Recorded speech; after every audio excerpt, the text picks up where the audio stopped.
Hi எல்லாருக்கும் இந்த வீடியோவில் கேசரி எப்படி பண்ணணும் தான் காட்ட போகிறேன். இந்த வீடியோவை எண்டு வரைக்கும் மறக்காமல் பாருங்கள். ஃபஸ்ட்டு ஒரு கடாய் வச்சுட்டு அதில் ஒரு 3 டேபிள் ஸ்பூன் நெய் மட்டும் விட்டுக்கோங்க. நான் ஜிஆர்பி பிராண்டு யூஸ் பண்ணுறேன். நீங்கள் எந்த பிராண்ட் வேணால் யூஸ் பண்ணிக்கலாம். நெய் விட்ட அப்புறம் இதில் முந்திரி திராட்சைலாம் நம்ம ஃபஸ்ட்டு வறுத்து எடுத்துக்க போகிறோம். அதுக்கு முதல்ல உங்களோட குவான்டிட்டிக்கு ஏற்ற மாதிரி முந்திரி திராட்சைலாம் எடுத்துக்கோங்க. முந்திரி கொஞ்சம் எக்ஸ்ட்ராவே போட்டுக்கோங்க. திராட்சை வேணால் கொஞ்சம் கம்மியாக போட்டுக்கோங்க. ஃபஸ்ட்டு நான் முந்திரியை போட்டு நல்லா ஒரு ப்ரௌன் கலர் வர அளவுக்கு ரோஸ்ட் பண்ணி எடுத்துக்கிறேன்.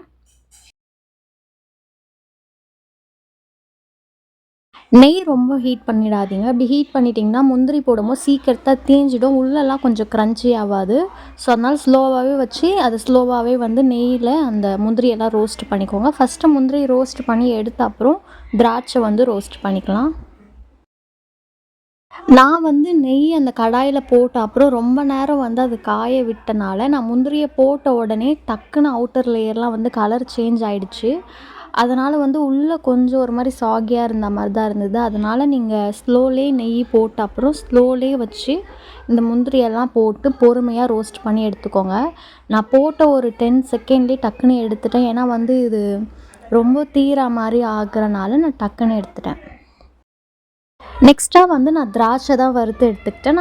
நான் திராட்சை வெறும் 3 தான் போட்டேன். ஏன்னா எங்கள் யாருக்குமே திராட்சையோட இது அல்வா பிடிக்காதனால நான் வெறும் 3 மட்டும் தான் ஆட் பண்ணிக்கிட்டேன்.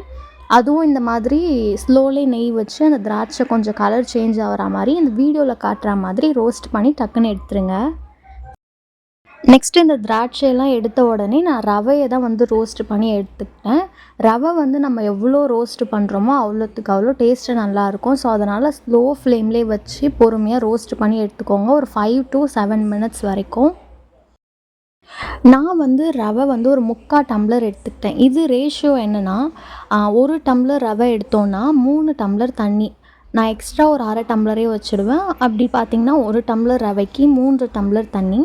நான் இதில் 3/4 டம்ளர் ரவை தான் எடுத்திருக்கேன். அதுக்கேற்ற மாதிரி தண்ணியும் நான் ஊற்றிக்கிட்டேன். இந்த ரவை லைட்டாக ஒரு கலர் சேஞ்ச் ஆகிற மாதிரி நல்லா ரோஸ்ட் பண்ணி எடுத்துக்கோங்க. நான் ஒரு 5 to 7 minutes வரைக்குமே நல்லா ரோஸ்ட் பண்ணி எடுத்துக்கிட்டேன். இதை ஒரு தட்டில் கொட்டி தனியாக வச்சுடுங்க. நெக்ஸ்ட்டாக அதே கடாயில் நான் சொன்ன தண்ணி ரேஷியோ இருக்குல்ல, 1 டம்ளருக்கு 3 டம்ளர் தண்ணி.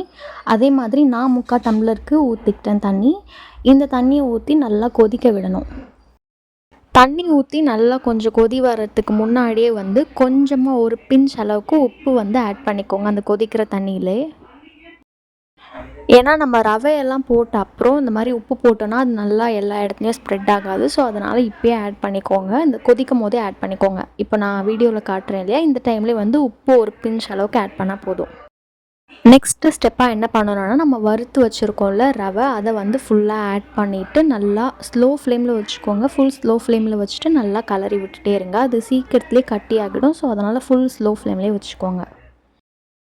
நம்ம ஆல்ரெடி ரவையை நல்லா ரோஸ்ட் ஒரு 5 to 7 minutes வரைக்கும் நல்லா ரோஸ்ட் பண்ணி ஆட் பண்ணுறனால ரொம்ப நேரம் இது இந்த தண்ணியில் வேகணுன்ற அவசியம் இல்லை.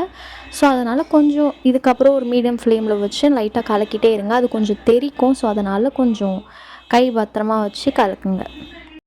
இந்த ரவை போட்ட அப்புறம் கொஞ்ச நேரம் ஒரு 2 minutes கலக்கின அப்புறம் நம்ம colour powder, food colour add பண்ணுறேன். நீங்கள் ஹெல்த்தியர் ஆப்ஷனாக பார்த்தீங்கன்னா குங்குமப்பூ இருக்கும் இல்லையா, அதை பால்லையோ இல்லை தண்ணியிலையோ கொஞ்சம் ஊற வச்சுட்டு அதுக்கப்புறம் ஊற்றிக்கோங்க. நான் ஃபுட் கலர் ஆட் பண்ணிக்கிட்டேன். ஆட் பண்ணி நல்லா கலக்கின அப்புறம் நம்ம வறுத்து வச்சுருந்தோம் இல்லையா முந்திரி திராட்சை எல்லாம், அதெல்லாம் இந்த டைமில் ஆட் பண்ணிக்கணும். கூட எக்ஸ்ட்ராவாக நான் ஒரு ஏலக்காவும் ஆட் பண்ணிக்கிட்டேன். ஏன்னா சீக்கிரத்தில் நீங்கள் பார்த்தீங்கன்னா தெரிஞ்சிருக்கும், சீக்கிரத்துலேயே அந்த ரவை தண்ணி எல்லாமே அப்சர்வ் பண்ணிடுச்சு. ஒரு ஏலக்காய், அந்த முந்திரி திராட்சை எல்லாமே ஆட் பண்ணிவிட்டு ஒரு மிக்ஸு கொடுத்துருங்க. கொடுத்த அப்புறம் இந்த ஸ்டேஜில் ஒரு 2 டேபிள் ஸ்பூன் அந்த ஜிஆர்பி பிராண்ட் நெய் நான் யூஸ் பண்ணுறேன். நீங்கள் எந்த பிராண்ட் நெய் வேணாலும் யூஸ் பண்ணிக்கலாம். வெறும் 2 டேபிள் ஸ்பூன் மட்டும் நல்லா விட்டுடுங்க.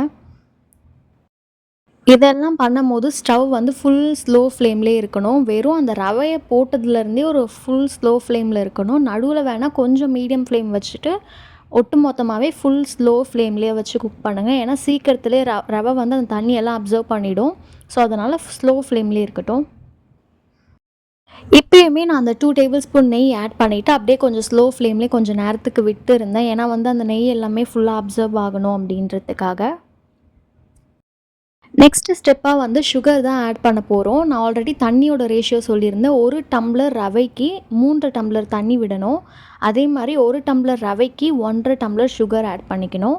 நான் வந்து 3/4 டம்ளர் ரவை எடுத்திருக்கனால அதுக்கேற்ற மாதிரி நான் சுகர் ஆட் பண்ணிக்கிட்டேன். 3/4 டம்ளர்னால் நான் 1 to 1 1/4 அந்த ரேஷியோவில் நான் வந்து சுகர் ஆட் பண்ணிக்கிட்டேன். நீங்கள் வந்து 1 டம்ளர் போட்டிங்கன்னா 1½ டம்ளர் அளவுக்கு சுகர் ஆட் பண்ணிக்கோங்க. அதுதான் கரெக்டான ரேஷியோ. சுகர் ஆட் பண்ண உடனே இன்னும் நல்லா இலகி இருக்கும் அந்த கேசரி. ஏன்னா சுகர் அது கரைய கரைய வந்து இன்னும் கொஞ்சம் தண்ணி மாதிரி இருக்கும். ஸோ அதனால் தண்ணி அளவு மட்டும் கரெக்டாக ஊற்றிக்கோங்க. ரொம்ப அதிகமாக ஊற்றிடாதீங்க. சுகர் போட்ட அப்புறம் நான் நல்லாவே ஒரு மிக்ஸ் கொடுத்தேன். இந்த சுகரெல்லாம் போட்ட அப்புறமும் கூட நீங்கள் அந்த ஏலக்காய், வறுத்து வச்சுருந்த முந்திரி, திராட்சை எல்லாம் ஆட் பண்ணலாம். இல்லை அதுக்கு முன்னாடியே ஆட் பண்ணிட்டா கூட ஓகே. இந்த வீடியோவில் பார்த்தாலே தெரியும் சுகர் ஆட் பண்ண உடனே நல்லா இன்னும் கொஞ்சம் ஒரு மாதிரி லிக்விடாக ஆகிடுச்சு. இந்த ஸ்டேஜில் இருந்தாலுமே ஓகே தான். ஏன்னா வந்து இது ஆற ஆற ஒரு மாதிரி கட்டியாகிடும், சீக்கிரத்துலேயே வந்து கட்டியாகிடும். ஸோ அதனால் இப்படி கொஞ்சம் தண்ணியாகவே எடுத்துட்டாலுமே ஓகே தான். நான் வந்து சுகர் போட்ட அப்புறம் நல்லா ஒரு மிக்ஸ் கொடுத்துட்டு இந்த மாதிரி ஸ்டேஜ்லேயே நான் ஸ்டாப் பண்ணி அடுப்பை வந்து அணைச்சிடுறேன். ஏன்னா வந்து இன்னும் கொஞ்சம் லேட்டாக சாப்பிட்றதா இருந்தால் இந்த மாதிரி இதிலே கரெக்டாக எடுத்துடணும். இல்லைனா இன்னும் கொஞ்சம் கட்டியாக விட்டுட்டிங்கன்னா இன்னும் ரொம்ப ட்ரை ஆகிடும் கேசரி.